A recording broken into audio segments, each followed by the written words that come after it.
ഈ തെരഞ്ഞെടുപ്പ് കാലത്ത് കോഴിക്കോട് മിഠായി തെരുവിലെ വ്യാപാരികൾക്കിടയിലും കടുത്ത മത്സരം നടക്കുന്നുണ്ട്. ഇവിടെ വോട്ടല്ല, കൂടുതൽ കച്ചവടമാണ് ലക്ഷ്യം. ഇതിനായി കടകൾക്ക് മുന്നിൽ വ്യാപാരികളുടെ രസകരമായ അനൗൺസ്മെന്റുമുണ്ട്. അതൊന്ന് കാണേണ്ടത് തന്നെയാണ്. തെരഞ്ഞെടുപ്പ് വൈബാണല്ലോ എല്ലായിടത്തും. നല്ല മുദ്രാവാക്യം വിളിക്കുന്നവർക്ക് 4 വോട്ട് അധികം കിട്ടും. അതുപോലൊരു കാഴ്ചയുണ്ട് കോഴിക്കോട് മിഠായി തെരുവിൽ. വോട്ടല്ല, ഉപഭോക്താക്കളെ ആകർഷിക്കുകയാണ് ഇവിടെ ലക്ഷ്യം. അന്ന് കണ്ടിട്ട് വരാം.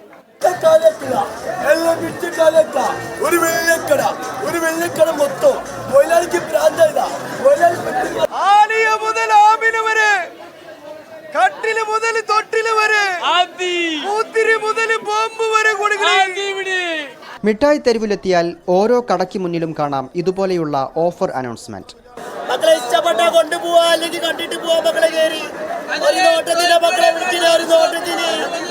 നല്ല ശബ്ദത്തിൽ, താളത്തിൽ, ആകർഷകമായാണ് ഉപഭോക്താക്കളെ ഇവർ കടയിലേക്ക് വിളിച്ചു കയറ്റുന്നത്.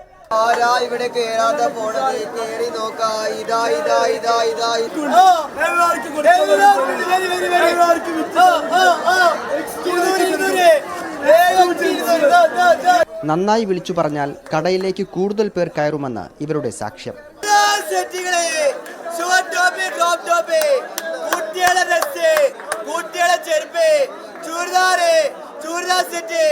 ഒരുപാട് പീടികകളുണ്ട്. അപ്പോൾ എല്ലാം മത്സര കച്ചവടമാണ്. അപ്പോൾ ആളുകൾ ഇങ്ങനെ അങ്ങോട്ടും ഇങ്ങോട്ടും പോണേൽ നമ്മളെ വിളിക്കനുസരിച്ചാണ് ആളുകൾ ഷോപ്പിലേക്ക് കയറുക. അതിനനുസരിച്ച് വിളിച്ചാലേ നമ്മൾ കയറും എന്നുള്ള ഒരു പ്രതീക്ഷയാണ്. കടക്കാരുടെ വെറൈറ്റി അനൗൺസ്മെന്റ് അടിപൊളിയെന്ന് ഉപഭോക്താക്കൾ. ലാഭം വേണ്ടി നമ്മളെ മുതലാളിക്ക് പ്രാന്തായതാണ്. 250 രൂപയ്ക്ക് ഷർട്ട് കൊടുക്കണം, വാരി കൊടുക്കണം. ഇങ്ങോട്ട് പോകുന്നോളി, ലാഭം ഉണ്ടെങ്കിൽ മാത്രം എടുക്കുക, ലാഭം ഇല്ലെങ്കിൽ തിരിച്ചു പോവാ. അങ്ങോട്ട് പോകുന്നോളി. ഭയങ്കര രസമായിട്ടാണ് ഓരോന്ന് പറയുന്നത് കേൾക്കുമ്പോൾ. നമ്മളൊന്ന് ജസ്റ്റ് നോക്കി പോവും, അവർ പറയുന്നത് എന്താണെന്ന് കേൾക്കാൻ വേണ്ടിയിട്ടെങ്കിലും. നോക്കാൻ വേണ്ടി കയറി പോകും, അറിയാതെ വാങ്ങിയിട്ട് തിരിച്ചും പോകും. അതന്നെ അതാ നടക്കുന്നത് സത്യം പറയുകയാണെങ്കിൽ. ഒരു ചലഞ്ചിങ്ങാ പ്രത്യേകിച്ച് തുണിയായിട്ടുള്ള ഭയങ്കര ചലഞ്ചിങ്. അതൊരു രസം തന്നെ. ആ വെളിയിലാണ് നമ്മൾ കയറി പോണത്. ഓലിങ്ങനെ പലതും പറഞ്ഞ് വിളിക്കുവോ, അപ്പം നമ്മൾ അറിയാതെ കയറി പോകും. അപ്പോൾ കുറച്ച് നമ്മൾ ആ ഒരു ആകർഷണം കൊണ്ട് തന്നെയാണ് നമ്മളിവിടെ എത്തിപ്പെട്ടത്. സൂപ്പർ. ഏറ്റവും നന്നായി ഉപഭോക്താക്കളെ ആകർഷിക്കുന്നവർക്ക് മിഠായി തെരുവിൽ ഡിമാൻഡ് കൂടുതലാണ്.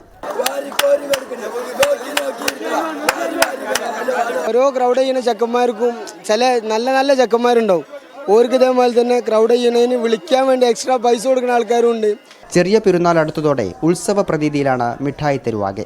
ക്യാമറ പേഴ്സൺ വിഷ്ണുവിനൊപ്പം മുഹമ്മദ് ഷംസീർ, മീഡിയ 1 കോഴിക്കോട്.